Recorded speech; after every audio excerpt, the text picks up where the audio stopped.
A paz do Senhor a todos. Hoje, mais uma vez, gostaria de compartilhar a palavra de Deus com vocês. Aquilo que Deus coloca no meu coração durante a semana, fruto das minhas reflexões, dos meus períodos com Deus, é o que eu gosto de compartilhar com você. É o que eu gosto de trazer a você. Coisas que Deus fala comigo e que pode falar com você também. Hoje o texto que eu escolhi para compartilhar é um salmo, salmo de número 90. Eu quero ler 3 versículos, um no começo, um no meio e um no fim do salmo. O primeiro, 12 e o 17 do salmo 90. Diz assim a palavra do Senhor: Senhor, Tu tens sido o nosso refúgio de geração em geração. Ensina-nos a contar os nossos dias, de tal maneira que alcancemos corações sábios. E seja sobre nós a graça do Senhor nosso Deus, e confirma sobre nós a obra das nossas mãos. Sim, confirma a obra das nossas mãos.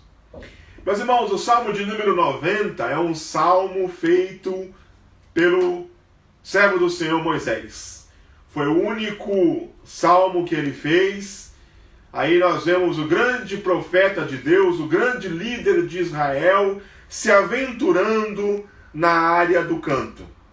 E Moisés, ele começa cantando a Deus, começa louvando a Deus, dizendo que o Senhor tem sido um refúgio, um abrigo, uma morada. Agora, onde? Onde tem sido Deus um abrigo, uma morada? Moisés fez este salmo, compôs esse hino no deserto, no caminho de Canaã. Onde que ele foi abrigo e morada? Sendo que o povo era um povo nômade, vivia sem um lugar fixo para morar, vivia de canto em canto durante 40 anos até chegar a Canaã.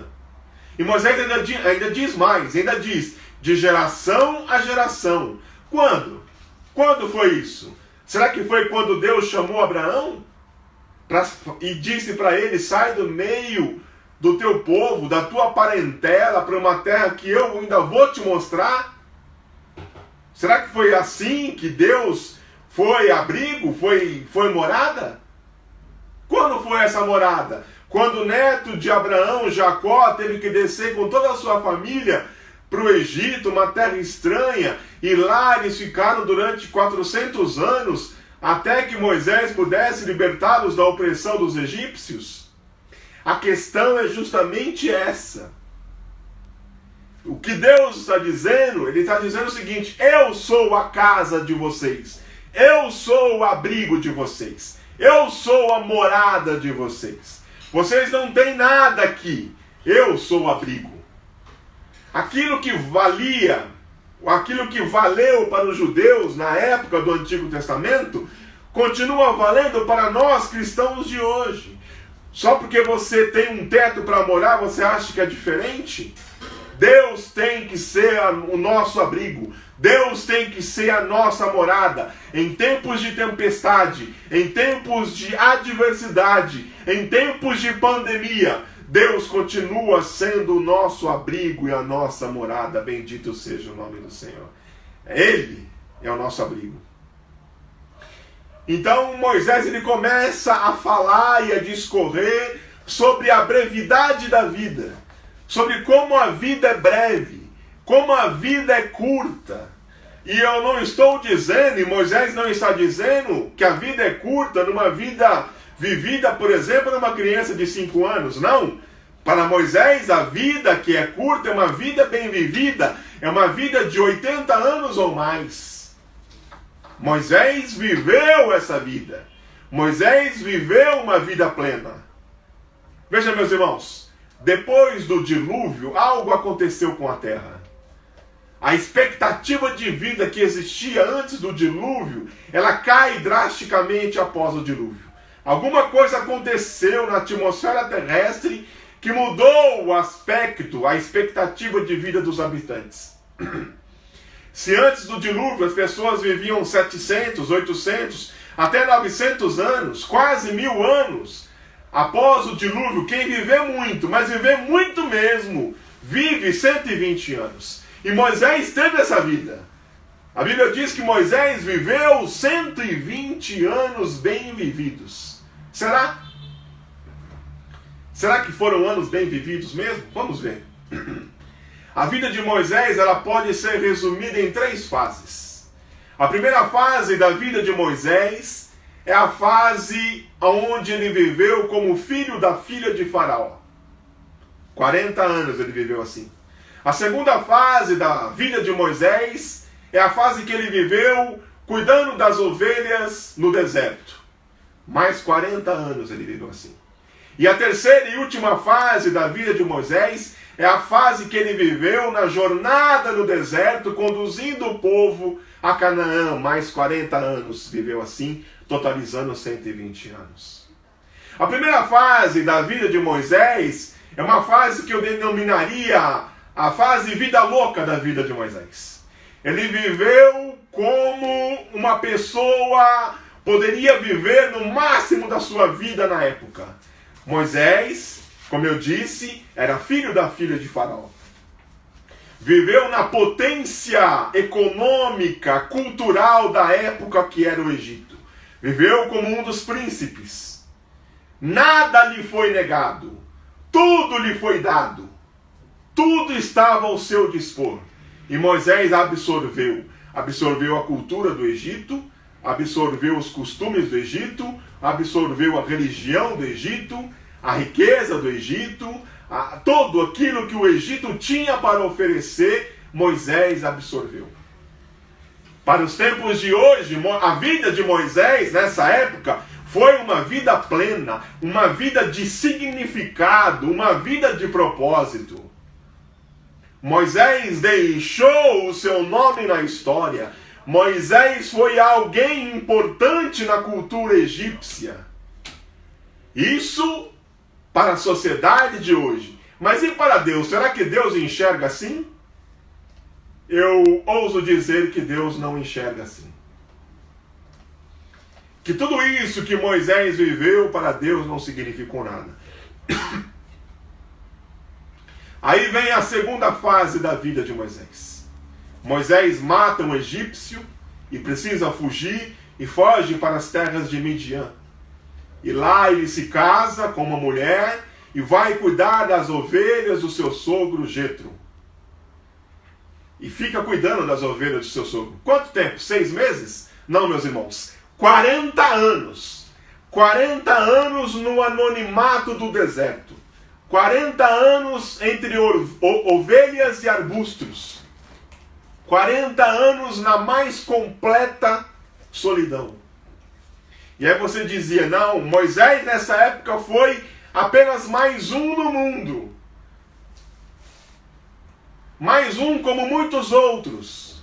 Mas Deus vê de forma diferente. Deus não vê como nós vemos. Deus não enxerga conforme a sociedade enxerga. Para Deus, essa fase na vida de Moisés era uma fase muito importante. Era uma fase onde Deus estava moldando o seu caráter. Onde Deus estava moldando um propósito maior na vida de Moisés. Essa fase na vida de Moisés é uma fase muito importante para Deus. Deus estava fazendo algo com Moisés. Criando algo grande em Moisés. E ele ficou 40 anos assim. E aí vem a terceira fase na vida de Moisés. E aí você vai dizer, a terceira fase? Que fase? Ele está com 80 anos, acabou, está só o caco. Não tem mais nada, ele não tem mais nada a oferecer. Mas Deus ainda não tinha acabado com Moisés. Deus ainda tinha coisas a mostrar para ele, a fazer por ele, através dele, por intermédio dele. Deus é assim.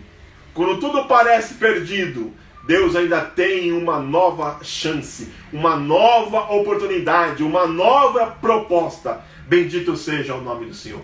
Deus chama e capacita Moisés para que ele seja o guia para levar o povo que está oprimido com os egípcios para a terra prometida, para Canaã. E Deus levanta ele para isso. Deus faz com que Moisés se reinvente. Deus faz com que Moisés tenha novas perspectivas. Sabe o que eu vejo Deus fazendo com Moisés? Sabe qual é o propósito na vida de Moisés? O que é viver com propósito na vida de Moisés? É olhar sempre para a frente.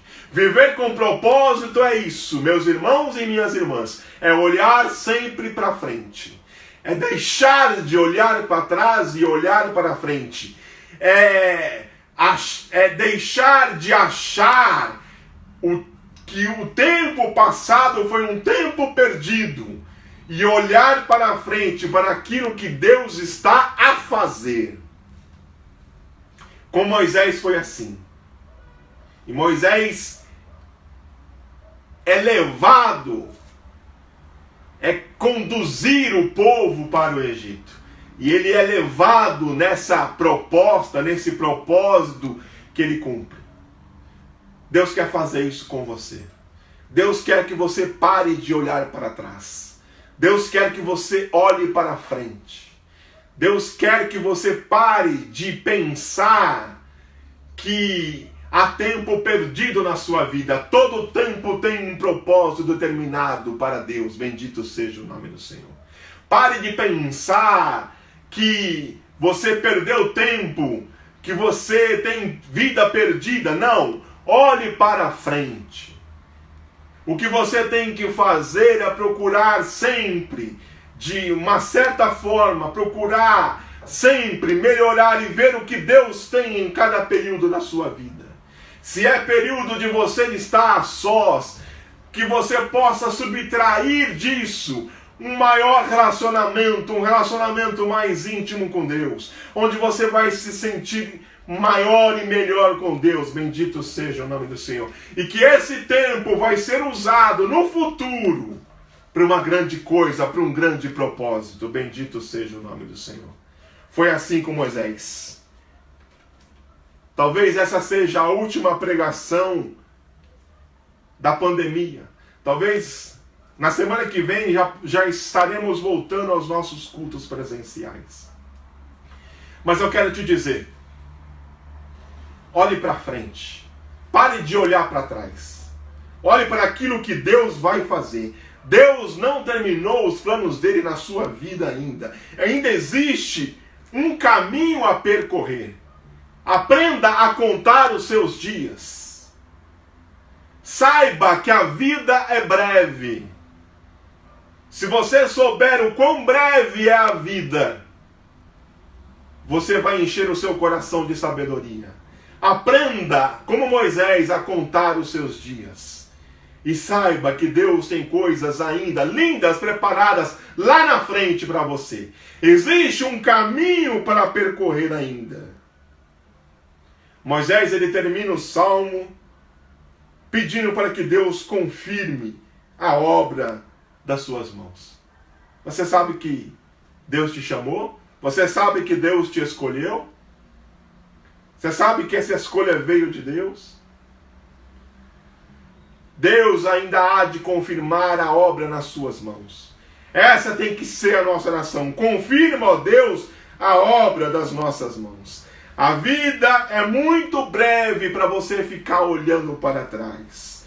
Olhe para frente, mantenha o foco e deixe que Deus cuide do resto. E Deus há de confirmar a obra dele nas nossas mãos.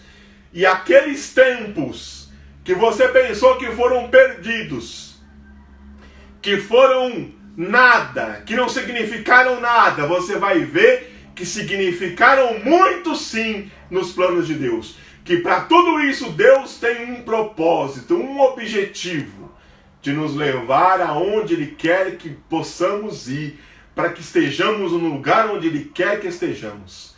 Que Deus abençoe a sua vida. Que Deus abençoe o seu domingo. Que Deus abençoe a sua semana. Fique com Deus, em nome de Jesus.